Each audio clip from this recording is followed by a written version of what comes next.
Hello guys, what's up? Eliza and Nita. We are Benny and Eliza and I'm here for another sit-down video. It's been a while since I had a sit-down video kasi medyo hectic for the past few months. And as you all know, last May, Benny and I got married. So from then, things got very busy.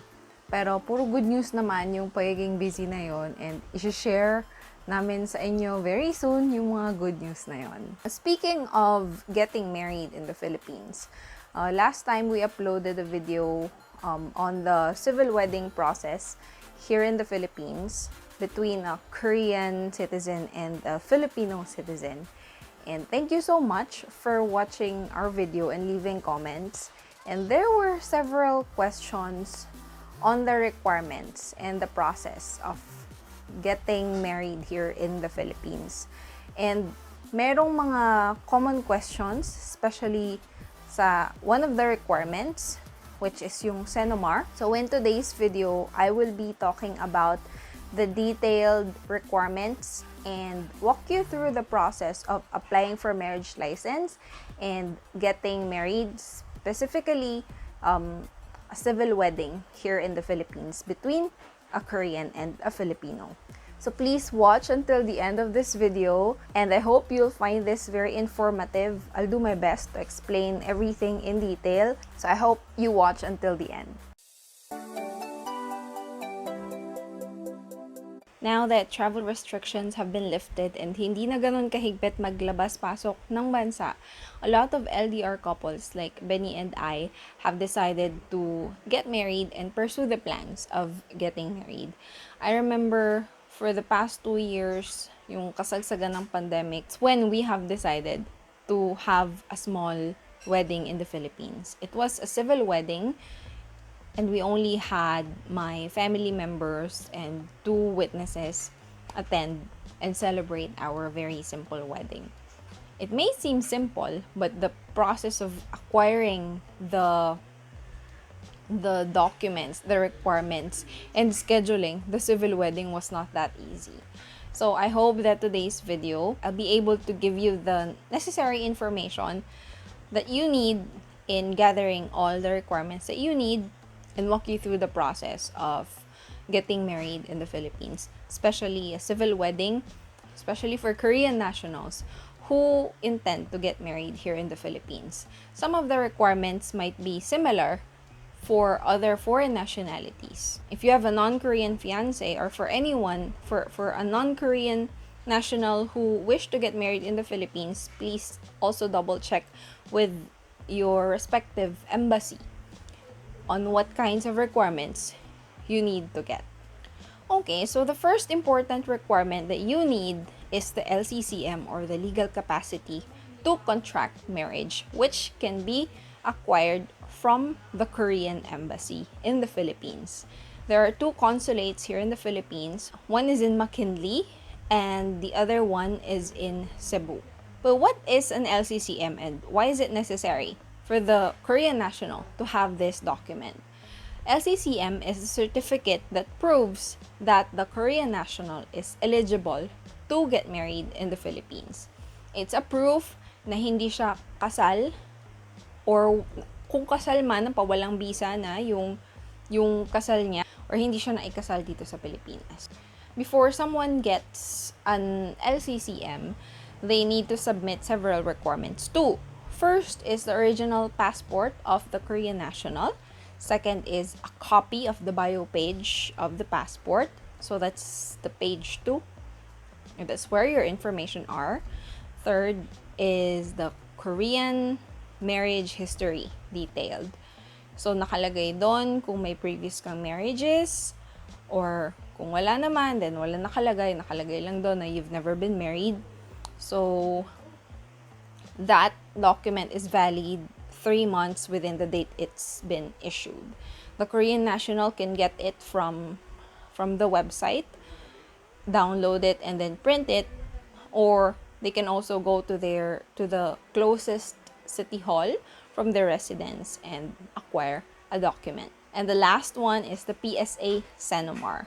Maraming questions if the Korean national can get a PSA Senomar in the Philippines, yes, pwede po. Because that proves na wala siyang record ng any marriage or existing marriage here in the Philippines. I'll talk about the details on how the Korean fiancé can get a PSA Senomar in a bit. Now, let's move on to the requirements of the Filipino national or the Filipino partner para makakuha ng LCCM yung Korean partner niya. First is PSA birth certificate. Original PSA birth certificate. Second is original PSA Senomar. So, kayong dalawa, kailangan ninyo ng PSA Senomar. And third is copy of any valid ID or government-issued ID, much better, with the birth date. Now, let's talk about the PSA Senomar for the Korean fiancé. You may be wondering how the Korean national can get a Senomar. If the Korean fiancé is in the Philippines, he can easily request a copy online through psahelpline.ph. He needs to input his information, the certificate he is requesting. He can also pay online and have the document delivered to his or her address here in the Philippines. He just needs to show a valid ID upon claiming or upon delivery of the certificate. But what if your Korean partner is in Korea? Paano siya makakakuha ng PSA Senomar? You may get it for your Korean partner. So that's what I did. 3 weeks before pumunta si Benny dito sa Philippines, nag-schedule na ako ng appointment para pumunta sa PSA Service Center na pinakamalapit sa tinitirahan ko. Bakit kailangan personal appearance? Kasi wala akong copy ng ID niya. Wala ko nung mismong ID niya. So, if mag-request ako online, pwede ako mag-request online ng para sa akin, ng para sa kanya. Pero pag dineliver na yung document niya, hindi ko makaklaim yung sa kanya kasi kailangan ng ID niya. So, better if you personally go to any PSA Service Center. So, you may go to www.appointment.psa.gov.ph to schedule an appointment. So there, you have to input your information, the certificate you are requesting for, and input the details of your Korean fiancé. I-indicate mo dun yung relationship nyo, and then yung certificate na nire-request niya. And then you will be redirected to a page. Ilalagay nyo kung saang branch ng PSA Service Center kayo pupunta, and date and time ng appointment ninyo. Ano yung other documents na kailangan para makakuha ikaw at si Korean partner ng PSA Senomar? Now, for the Korean fiancé, what does he or she need to provide para pwede mo siyang kuhaan ng PSA Senomar? Very, very important yung authorization letter. Ano yung laman ng authorization letter? Nandun yung pangalan mo bilang representative na magre-request at magka-claim nung certificate niya. Nandun yung purpose of requesting for a Senomar, that is the intention to marry you. And of course, yung signature ni Korean partner. Next document or next requirement is copy of your Korean fiancé's ID. Better if yung ID is in English. Best option is to have the passport or take a picture of the ID and then have your Korean fiancé send it to you, and then you can print it, and then you can bring it to the PSA Service Center once you request and claim the Senomar. And the third requirement is a photocopy of your ID as the authorized representative. For the Filipino partner, you just need a valid ID, a government issued ID, much better. Application form for the PSA Senomar. You can download that from the website. Meron ding available dun sa PSA Service Center na kailangan mong fill upan, and the confirmed appointment slip. Ayun. Okay, so now that you have all the requirements, you just need to bring that to the PSA Service Center and present it to the screeners or the staff who will be processing your request. How much is the Senomar? Senomar is 155 pesos per copy plus the local civil registry fee of 75 pesos. So, I requested mine from Muntinlupa. So, 75 pesos yung sa kanila. I'm not sure if it's the same amount in other cities or in other provinces. So, that is per copy. So, same with the birth certificate. 155 din. So, when I went there, nag-request na ako ng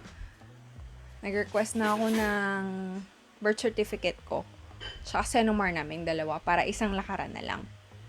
And better if you get 3 copies of the Senomar. So 3 para kay Korean fiancé and 3 para sa'yo. Bakit 3? Kasi first, kailangan nyo yun for the LCCM. Second, kailangan nyo yun sa pagkuha ng marriage license from the City Hall. They will get the original copy of that. And then third, kailangan din siya sa kung saan man kayo magpapakasal. So, when you pwedeng makuha yung PSA Senomar, you can get it on the same day you applied for it. So, what's the process of getting the Senomar when you're already in PSA Service Center? Here it is. So, first, you have to go to the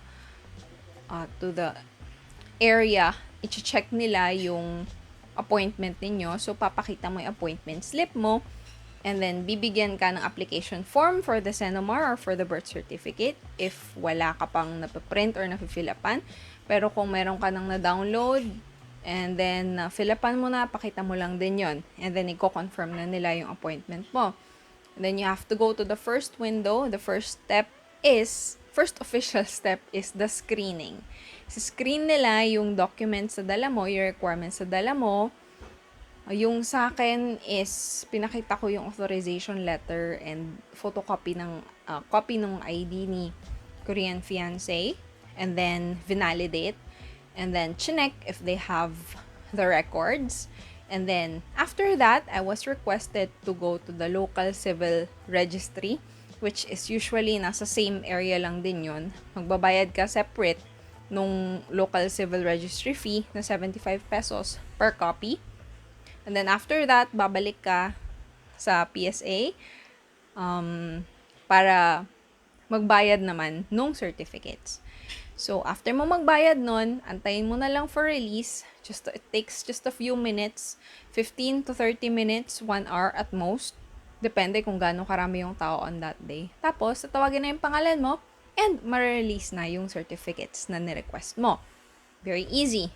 Pero kailangan mo mag-invest or mag-allot ng araw and ng budget para doon. So, yan yung first requirement, yung LCCM and yung requirements na kailangan mong makuha. So, once you already have the requirements for the LCCM, you may now go to the Korean Embassy between 8 a.m. to 12 noon, Mondays to Fridays, to apply and submit the requirements. And then you will be asked to come back on the same day around 3:30 to 4 p.m. So in our case, we were asked to come back at 3:30.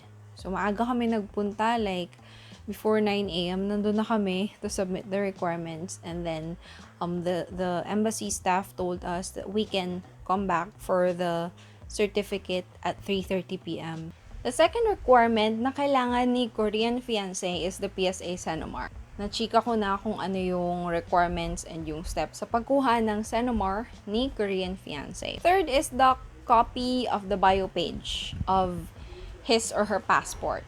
And then, copy din nung arrival stamp niya. So, once na dumating na siya dito sa Pilipinas, ipa-photocopy mo na yung arrival stamp. Hahanapin kasi yun sa City Hall pag nag-apply na kayo ng marriage license. And lastly, 2x2 photo. White or blue background will do. Kailangan niya rin nun to submit para makakuha ng marriage license. Now, let's talk about the requirements of the Filipino partner. First is original PSA birth certificate. So, this is now the second copy ng PSA birth certificate na kailangan mo. Yung una kanina is for the LCCM, yung Korean fiancé. Now, for this second copy of the PSA birth certificate is yung isasubmit ninyo sa City Hall para makapag-apply kayo ng marriage license. Okay, so third is PSA Senomar. And then fourth is barangay certificate or barangay clearance. Yung barangay clearance, makukuha mo siya sa barangay ninyo kung saan ka nakatira. In my case, nag-request muna ako dito sa subdivision namin ng proof of residence. Tapos, yun yung pumunta ako sa barangay hall, sinubmit ko yon together with my valid ID, and then binigyan na nila ako ng barangay clearance or barangay certificate. Okay? And then, next requirement is 2x2 photo. Pareho kayo ni Korean fiancé, kailangan ng 2x2 photo. 2 copies siguro, okay na. I-attach kasi yon sa marriage license application ninyo pagpunta ninyo ng City Hall. There's another requirement to get a marriage license, and that is the pre-marriage orientation. Yung pre-marriage orientation, seminar siya na kailangan yung attendan as a couple. And if na-complete or na-attendan ninyo yung seminar na yon, makakakuha kayo ng certification na isa din sa requirement sa pagkuha ng marriage license. Now, for Filipino nationals, if the Filipino partner is below 25 years old, the couple needs to attend an additional seminar. Family planning seminar yata siya. I'm not sure, but yun yung nakita ko dun sa requirements nung City Hall namin. So, it's also better if you double check with your City Hall. Okay, so kunwari kompleto na ninyo lahat ng requirements na yan, pwede na kayong pumunta sa City Hall kung saan nakatira si Filipino partner. In my case, I am from Bacoor. So, nagpunta kami sa Bacoor City Hall. Sinubmit namin yung requirements namin to apply for a marriage license. Okay, so pagka-submit namin ng requirements, pinagbayad ako ng 100 pesos yata. 100 pesos. Tapos, after ko bayaran yun, pinapunta na ako sa Popcom. Doon kayo magpapaschedule nung pre-marriage orientation or nung seminar. Nung pag-akyat namin doon sa Popcom office, sabi, ang closest schedule na pwedeng ibigay sa amin is 2 weeks later pa. So, ang tagal. Parang 3rd week na ni Benny na nandito sa Pilipinas. 4 weeks or 1 month lang siya na magsistay dito. We're still hopeful na maikakasal kami before siya bumalik ulit sa Korea. So, nakakuha na kami ng schedule ng pre-marriage orientation. Luckily, online lang, via Zoom lang yung seminar. So, we didn't have to personally go to the City Hall to attend the seminar. Maybe 3 hours yung seminar. Medyo matagal. And it's in Tagalog. What was funny is that there were several foreign nationals attending the seminar. Siguro may like 2 or 3 American guys who were there, plus si Benny na Korean. Kaya medyo hindi sila makarelate or nahirapan silang intindihin yung seminar. Siguro, sinuggest ko naman na sana in English yung seminar if may foreigner dun sa seminar, 'di ba? Kasi hindi lang naman siya intended para dun sa Filipino national. That seminar was intended for the couples. In-inform kami before mag-end yung seminar na pwede na naming makuha yung marriage license namin on the same day. So, right after the seminar, nag-lunch lang kami and then takbo na kami sa City Hall para kunin yung marriage license. Now, right after you get the marriage license, pwede na kayong magpakasal kahit saan sa Pilipinas na gusto ninyo. Kung gusto ninyo ng church wedding, pwede rin. May marriage license na kayo. Isa lang yun sa mga requirements na isasubmit ninyo dun sa church. Pwede ring civil wedding, civil wedding can be officiated by a judge, by the mayor of your city, or by anyone who is certified and licensed to conduct or to officiate a wedding. So, pwede naman kaming magpakasal sa mayor. Kaso that time, kakatapos lang ng elections. So, parang may wedding ban ata for the mayors. Kasi nagpalitan lang kakapalitan lang ng pwesto that time.